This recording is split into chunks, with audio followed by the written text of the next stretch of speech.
Well, how y'all doing today? Hope y'all having a blessed day.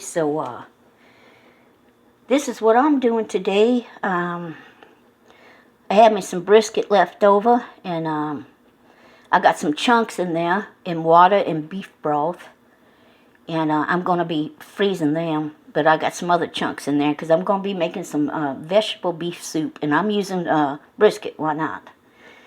And I was going to make it in that pot right there, but I'm so used to cooking for large amount of people now. I did that professionally, and I come from a very large family, and it took me a long time to scale it down. I said, well, I better not.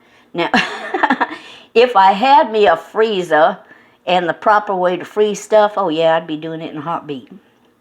And I got black pepper in here at the moment with the water and the beef broth, and I like black pepper. And when I say I like black pepper, I mean I like black pepper. Yeah. And so what I've done is I'm putting that on. I'm going to let that cook for a while. And then I'm going to add some onions to it. And tomatoes, green beans, and corn. Now my mother made this vegetable beef soup. And she used stew beef. Pardon me. And I kept the packet out of the brisket.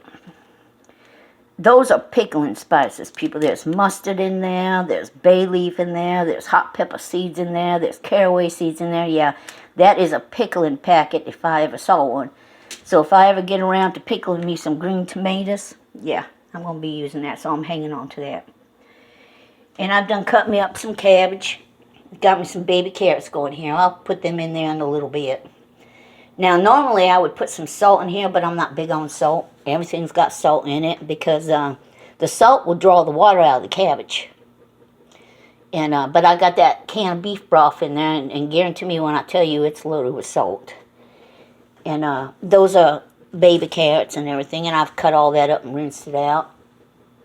And then I'm going to be adding at some point these tomatoes, green beans, and corn. Now, my sister told me my mother always put potatoes in her vegetable beef soup, but, I don't remember them, and I'm older than her, so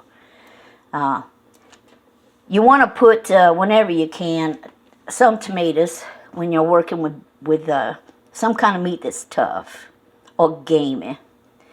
And corned beef brisket is tough. It is. Despite all the fat on there, it is still tough meat.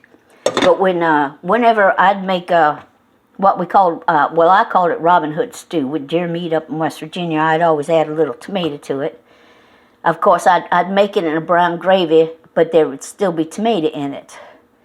And before I made it into a brown gravy, I added the tomato because the acidic acid in a tomato will help break down the tendons and loosen up that meat to where it's tender and get rid of a lot of that gamey taste, and then you just make a brown gravy over it.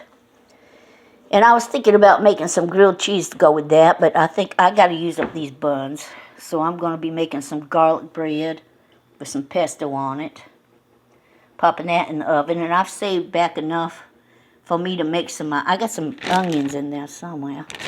And cabbage and some more carrots because I'm going to be making me some slaw. Because I make Reubens. Okay, so that's what them big chunks in this pot is all about. I'll pull them out of there before I finish making this into a soup. And if I had me a freezer, yeah, I'd go ahead and make that pot. I used to have stock pots, but they are no more. Long story. Anyway, I'm going to make me some Reubens. Now, I make Reubens two ways. I make them with sauerkraut, toast them, and I'll make that dressing that goes on it, which is nothing more really than Thousand Island dressing is what it is.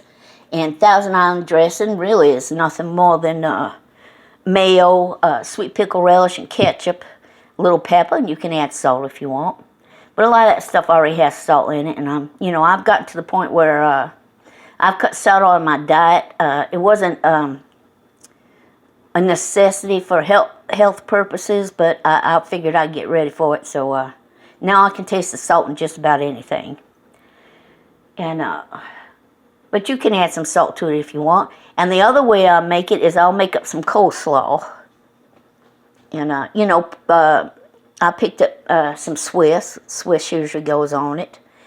And the other way I make it is I'll make up some coleslaw instead of putting sauerkraut on it, fried sauerkraut on it, and I'll put coleslaw on it. And if you ain't ever tried it that way, it's delicious. It really is.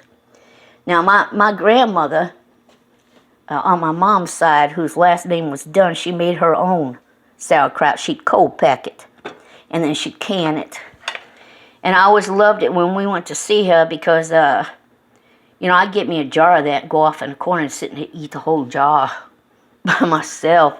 I ain't ever had sauerkraut like my grandmother made since. I really hope somebody has her recipe because I was too young to even think about getting it. All I wanted was a fork and a corner. You all right? So I'm probably going to add me some, let's see what I got here. A little oregano. I got some thyme in there somewhere. And some basil.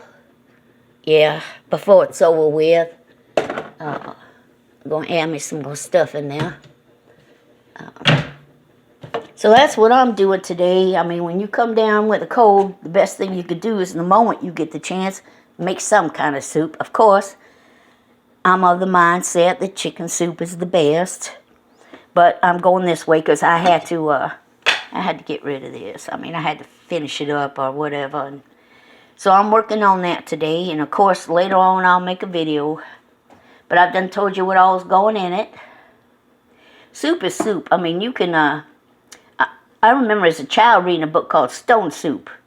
I mean, you could just put just about anything in soup, and it's soup. And it's good for you. It really is.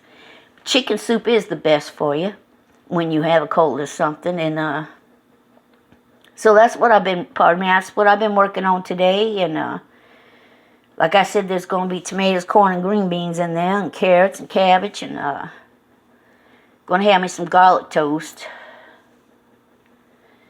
And working on getting some things done. I guess I shouldn't be pushing it this way, but I really need to do something. I can't stand it no more.